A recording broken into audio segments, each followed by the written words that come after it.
बिस्मिल्लाहिर्रहमानिर्रहीम। अस्सलाम वालेकुम। ये आपका अपना डिजिटल प्लेटफॉर्म है। मैं तारिक मतीन हूँ। वल्लाहु खैरुल माकिरीन। अल्लाह सबसे बेहतर तदबीर फरमाने वाला है। वही बचाएगा मेरे देश को बलाओं से, जो बारिश में शजर से घोंसला गिरने नहीं देता, क्योंकि उसकी तदबीर तमाम तदाबीर की इमाम है। अरशद शरीफ शहीद केस बंद कर दिया गया। फील्ड मार्शल आसिम मुनीर साहब का वादा पूरा नहीं हुआ। तमाम तर तफसीलात मैं आपके सामने रखूंगा, लेटेस्ट डेवलपमेंट्स भी, और कुछ चीजें हम रिफ्रेश भी करेंगे एक एक चीज।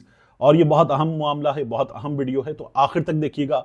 एक बच्ची जिसने, नौजवान बच्ची सुहेल आफरीदी साहब से बहस की, बहुत वायरल हो रहा है उसका बहस करना, सुहेल आफरीदी का जवाब, और नून लीग वाले भी उसको चला रहे हैं। वो बच्ची कौन थी, किसने भेजा था, इस हवाले से एक इंफॉर्मेशन आ रही है, इसकी भी बात करेंगे। वीडियो को आखिर तक देखिएगा, तमाम चीजें मैं आपके सामने रखूंगा। सबसे पहले अरशद शरीफ शहीद के मामले की बात कर लेते हैं। देखिए, अक्टूबर 2022 अरशद शरीफ शहीद का कत्ल हुआ। फिर उसके बाद दिसंबर 2022 सुप्रीम कोर्ट ने सुमोटो लिया, और बड़ी मुश्किल से लिया। फिर उसके बाद हमने देखा कि हुकूमत ने बड़े बड़े दावे किए, किया कुछ भी नहीं अमली तौर पर। एक अदद रिपोर्ट, और उसके सिवा क्या हुआ है हमारे सामने, कुछ ऐसी समातें जिनमें कोई कार्रवाई नहीं हुई, वो हुई, और अगली डेट आ गई, और अरशद शरीफ शहीद, उनकी बूढ़ी वालदा रिफत आरा अलवी साहिबा इंसाफ की राह तकते तकते इस दुनिया से चली गई। और अब हमारी फेडरल कॉन्स्टिट्यूशनल कोर्ट ने, जो 27वीं आईनी तरमीम के नतीजे में वजूद में आई, एक कोई ऑर्डर जारी किए बगैर केस खत्म करने का हमारे सामने कंक्लूजन लिख दिया है। लेकिन उससे पहले आप ये देखिए कि अरशद शरीफ शहीद की वालदा ने पाकिस्तान की सुप्रीम कोर्ट को 6 दिसंबर 2022 को क्या लिख कर दिया था। जब उन्होंने लिख कर दिया, और नाम उसमें मौजूद थे, इसका सब्जेक्ट है, to honourable chief justice of Pakistan, application for registration of FIR by Mrs Rifat Ara Alvi against murder, word है murder, of my son international investigative journalist Arshad Sharif. अब रिफत आरा अलवी साहिबा ने सब लिखा कि घर पर आकर किस तरह से धमकियां दी जाती थी। उन्होंने लिखा, colonel Nauman of ISI came to meet him at home and told Arshad that whatever he is telling him is coming from the top. और उसके बाद रिफत आरा अलवी साहिबा ने, उस वक्त जनरल बाजवा रिटायर हो चुके थे, जनरल बाजवा का नाम, जनरल नदीम अंजुम का नाम, ब्रिगेडियर शफीक का नाम, फैसल नसीर का नाम, इसके अलावा कोई ब्रिगेडियर फहीम है उनका नाम, कर्नल नौमान, कर्नल रिजवान, सबके नाम लिखे और कहा मुझे इन पर शक है। फिर अरशद शरीफ शहीद की वालदा ने यह भी कहा कि मैं ये चाहती हूं कि मेरी FIR, फिर यही तमाम नाम लिखे कि इनके खिलाफ हो। ये उन्होंने सुप्रीम कोर्ट ऑफ पाकिस्तान को लिख कर दिया। एक FFT थी, फैक्ट फाइंडिंग टीम, उसने एक ताकतवर इदारे की, जो अरशद शरीफ शहीद को पाकिस्तान में जिस तरह से धड़ाधड़ मुकदमे करके हिरासा किया गया और वो पाकिस्तान छोड़ने पर मजबूर हुए, उसके हवाले से पाकिस्तान में एक ताकतवर इदारे की इन्वॉल्वमेंट के हवाले से FFT ने बात की थी। FFT पर कुछ भी नहीं हुआ। अरशद शरीफ शहीद पाकिस्तान से चले गए। दुबई में अथॉरिटीज किसके दबाव पर उन तक आई, लेकिन उन्हें बताया गया आप दुबई छोड़ दें। अरशद शरीफ ने दुबई छोड़ दिया, केनिया में चले गए, और फिर वहां पर कत्ल कर दिए गए। मैंने पहले भी आपसे अर्ज किया था, आज ये केस बंद हो गया, तो मैं आपको ये हल्फन, ला इलाहा इल्लल्लाह, मैं आपको हल्फन बता रहा हूं, ला इलाहा इल्लल्लाह मुहम्मदुर रसूलुल्लाह। मुझसे ये बात करते हुए खुद एक बहुत ताकतवर शख्सियत ने ये कहा कि उनके ख्याल में अरशद शरीफ शहीद के कत्ल में इन्वॉल्व थे वो लोग जिनके पास अरशद शरीफ शहीद ठहरे हुए थे। मैंने कहा कि ये आपकी फाइंडिंग्स हैं, ये कहीं की इन्वेस्टिगेशन है, ये खुद कुछ मालूम करवाया, क्या हुआ है, क्या है ये? उन्होंने कहा मेरा ख्याल है। अच्छा, ये ख्याल की उन्होंने मुझे वजह भी बताई। मैंने मुमकिन है आपको पहले एक आध बार बताया हो, लेकिन आज आई एम रियली हर्ट, तो मैं इसलिए तमाम चीज़ें बहुत ज़्यादा एम्फेसिस के साथ आपके सामने रख रहा हूँ। तो उन्होंने ये कहा कि अरशद शरीफ को उनके लोकल मेज़बानों ने इसलिए कत्ल किया होगा कि अरशद शरीफ को ये पता चल गया कि जहां वो ठहरे हुए थे वहां एक फायरिंग रेंज था। फायरिंग रेंज पर ब्लैक वाटर वाले और कराची में मुत्तहिदा कौमी मूवमेंट के लड़के जो दहशतगर्दी में मुलव्वस होते हैं वो वहां पर आते थे और अरशद को ये कनेक्शन वगैरह मालूम था, तो ये सब पता चल गया तो उन्होंने कत्ल करवा दिया और केनिया की पुलिस इसमें इन्वॉल्व वगैरह। और मैंने कहा ये जो अरशद शरीफ शहीद की वालदा का पाकिस्तान की ताकतवर तरीन शख्सियात पर इल्ज़ाम है, उन्होंने कहा इसकी तफ्तीश होनी चाहिए। ये उन्होंने कहा कि इसकी तफ्तीश होनी चाहिए और ये इस पर किसी को क्या एतराज़ हो सकता है, लेकिन हुकूमत ने ये नहीं होने दिया। अरशद शरीफ शहीद की वालदा ने ताकतवर तरीन शख्सियात का नाम दिया था। FIR कैसे हुई? देखिए, इस वाक़े की जो FIR हुई ना, वो हुई एक अदद साहब हैं, उनका वो मुद्दई थे और मुद्दई जो हैं उनका नाम है रशीद अहमद, उनका बेल्ट नंबर है 762, ओहदा है सब इंस्पेक्टर। तो एक सब इंस्पेक्टर ने ये FIR दर्ज करवाई अपनी मुद्दईयत में और फिर उसने जो अरशद शरीफ के मेज़बान थे उनको इसमें नामजद किया और कहा इस कत्ल में मुसम्मियान खुर्रम अहमद शनाख्ती कार्ड नंबर फलां फलां फलां, फिर पिसरान अफजाल अहमद, तारिक अहमद वसी, वल्द मोहम्मद वसी, शनाख्ती कार्ड नंबर फलां फलां फलां और नामालूम मुल्ज़िमान का मुलव्वस होना पाया जा रहा है, जिसकी तफ्तीश बमुताबिक दफ़ा 3 ताज़ीरात पाकिस्तान 1860 पाकिस्तान में हो सकती है।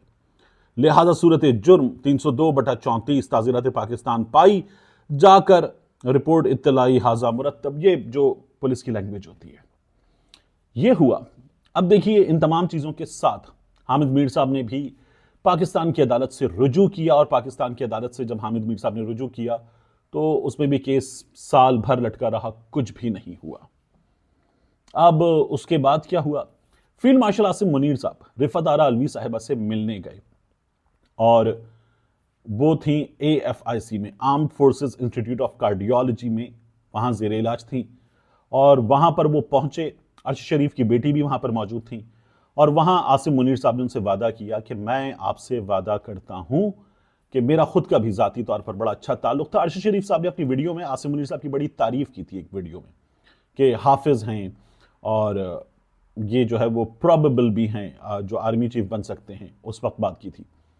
तो आसिम मुनीर साहब ने कहा कि मेरा बड़ा ताल्लुक़ भी रहा है, मैं आपसे वादा करता हूँ कि इस सिलसिले में आपको इंसाफ मिलेगा, मैं यकीनी बनाऊंगा कि आपको इंसाफ मिले। नहीं हुआ कुछ। फील्ड मार्शल आसिम मुनीर साहब, इसमें कुछ भी नहीं हुआ। General Bajwa, general Nadeem Anjum, Faisal Naseer, brigadier Shafiq, मुख्तलिफ अफसरान, कर्नल नौमान, कर्नल रिजवान, ये तमाम नाम मौजूद हैं। रिफत आरा अलवी साहिबा इस दुनिया से चली गई। हम आपका वादा वफा होने के मुंतज़िर हैं। आज पाकिस्तान की जो फेडरल कॉन्स्टिट्यूशनल कोर्ट है उसने मालूम है क्या किया है? उसने एक अदद कंक्लूजन आखिर में लिखा है। कंक्लूजन के निकात है 19, 20, 21। उससे पहले पूरा जो फैसला उन्होंने दिया है उसमें उन्होंने इंग्लिश में जो लिखा है वो मैं आपको उर्दू में बता देता हूँ कि ये जो बहस है ऊपर की गई, इसकी रोशनी में अज खुद कार्रवाई को निपटाया जाता है। इसके मुताबिक तमाम ज़ेर इल्तिवा दरखास्तें भी निपटा दी जाती हैं। हम अपने शहरी की वफात पर, हमारी फेडरल कॉन्स्टिट्यूशनल कोर्ट ने लिखा है, हम अपने शहरी की वफात पर कत्ल किया गया, अरशद शरीफ कत्ल किया गया। अरशद शरीफ की वालदा ने, मैंने आपसे कहा था वर्ड है मर्डर, उन्होंने अपनी दरखास्त में भी लिखा था। अपनी कौम और सहाफ़ती बरादरी के जज्बात गम में बराबर के शरीक होने का एतराफ़ करते हैं। हम इस मामले में फ़राहम की गई मुआवनत पर जनाब Aamir Rehman, additional attorney general बराए पाकिस्तान, JIT के मुअज़्ज़ज़ अरकान, वज़ारत ख़ारिजा के अफसरान और जनाब Saad Buttar, assistant supreme court, advocate supreme court हैं, sorry ASC, advocate supreme court के भी शुक्रगुजार हैं। ये कहना गैर ज़रूरी है कि अगर मरहूम जनाब अरशद शरीफ के कानूनी वर्सा को इस मामले में किसी भी किस्म की शिकायत हो तो वो बाइख्तियार दायरा इख्तियार रखने वाली अदालत या अदालतों से रुजू कर सकते हैं। फैसला तहरीर कर दिया गया है, ये हमारी अदालत का फैसला है। तो फील्ड मार्शल साहब, कत्ल और बेदर्दी से, सफाकी से, जल्लादों की तरह किया गया कत्ल वफात बना दिया गया है। फेडरल कॉन्स्टिट्यूशनल कोर्ट की जानिब से केस बंद कर दिया गया है। अरशद शरीफ की 2 बेगमात जवेरिया भाभी और सोमिया भाभी, इन दोनों ने इस खदशे का इजहार किया। सोमिया भाभी ने तो बाकायदा एक खत लिखा फेडरल कॉन्स्टिट्यूशनल कोर्ट को और कहा मुझे शक है, और उन्होंने कहा वो तमाम 9 मुल्जिमान जिन्हें नामजद किया था रिफ़त आरा अलवी ने, उन्हें बुलाएं, तफ्तीश करें, उनकी जायदादें वगैरह जब्त करें और ये अमल अंजाम दें। पहले कानून के तकाजे तो पूरे करें, केस बंद मत करें। वो बंद कर दिया गया केस। दोनों को हिरासानी का सामना रहा। जवेरिया साहिबा ने तस्वीर वगैरह भी कुछ शेयर की थी सोशल मीडिया पर कि उनके घर नामालूम अफराद आए और उन्हें हिरासानी का सामना करना पड़ा। ये सब कुछ हुआ, लेकिन ये केस बंद कर दिया गया है।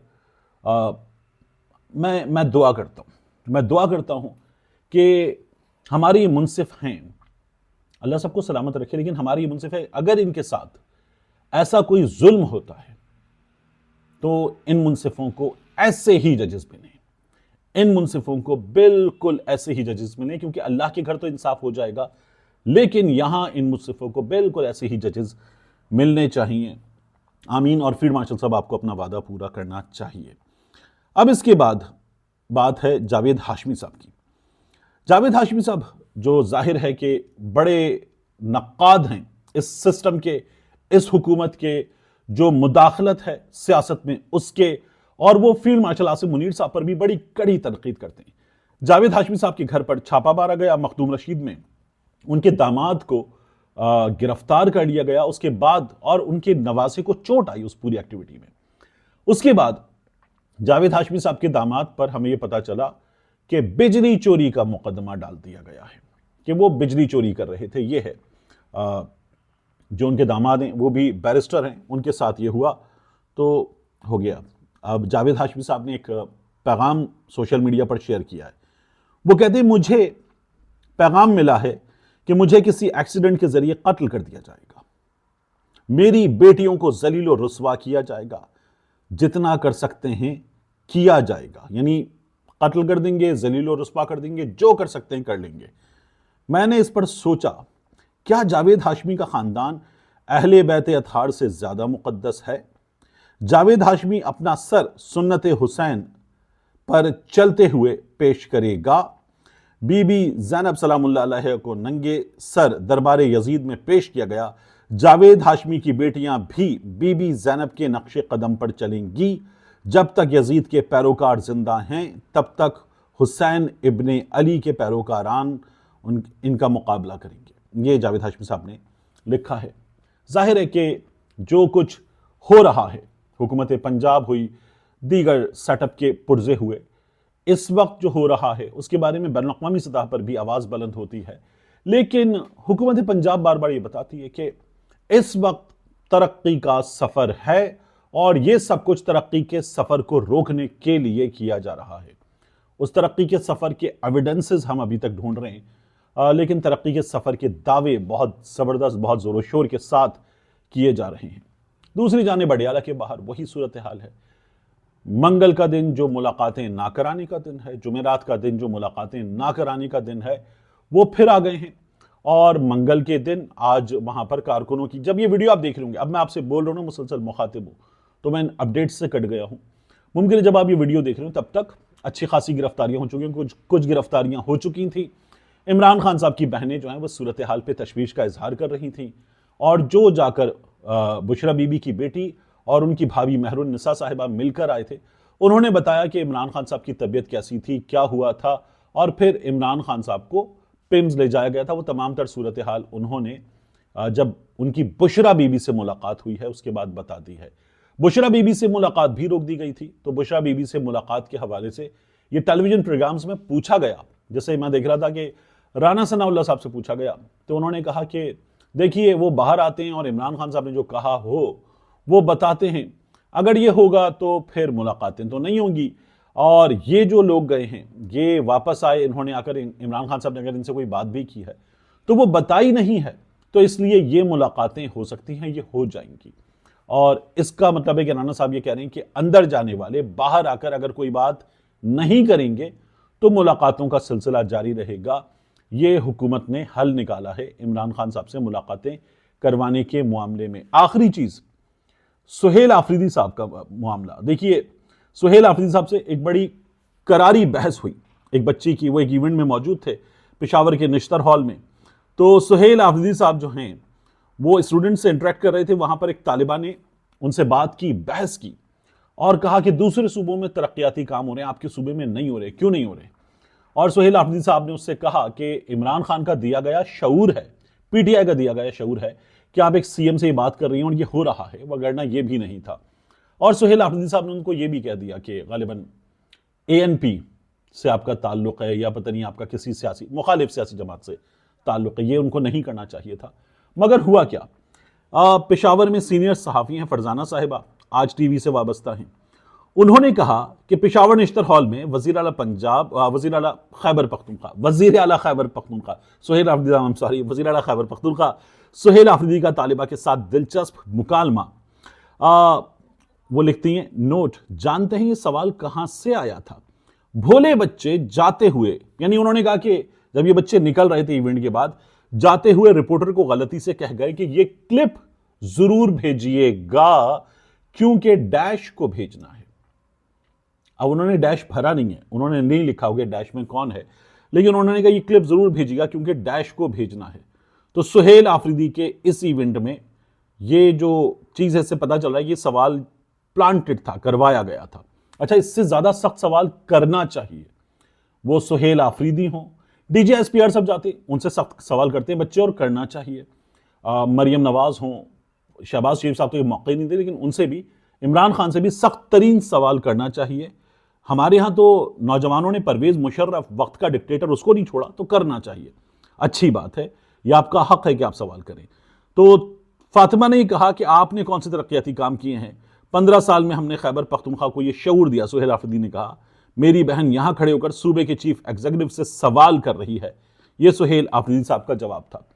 सवाल जेन्युइन होना चाहिए, जवाब जाहिर है कि जो भी होगा टाल मटोल से काम लिया जाए या जवाब दे दिया जाए, जवाब होगा तो जेन्युइन ही, लेकिन सवाल जेन्युइन होना चाहिए। सवाल प्लांटेड करवाना जो है वो भी इस बात की निशानी है कि आपको उस शख्स से सही सवाल करने वाले या तगड़ा सवाल करने वाले नहीं मिल रहे, क्योंकि लोग उससे मुतमईन हैं। मिलते हैं इंशाल्लाह आपसे अगली वीडियो में।